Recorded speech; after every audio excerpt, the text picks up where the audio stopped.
How do we manage investors inside of HubSpot? Well, most of that happens in the CRM, but we also market to them, which is why you need a marketing system as well as a CRM system.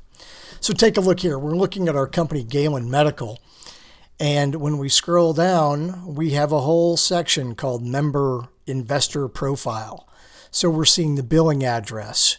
We're seeing city, state, zip, membership status, active, gold member, things that they're interested in as an organization, investment amount, and the renewal month. We're going to use this data to then create marketing lists of companies that renew in March. And then what we're going to do is we're going to send them an accelerated set of marketing things that are intelligently planned out to warm them up 3 months before they renew.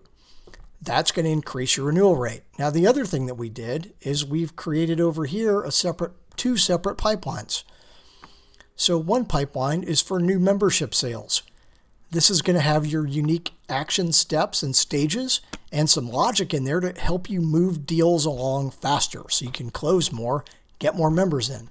But on top of that, we've also added something called investor renewals, because renewals are a big part of this as well.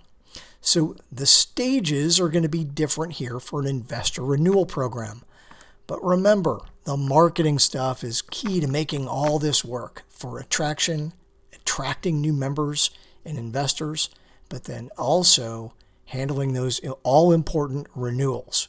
You can even forecast right here your investor deals. How about that?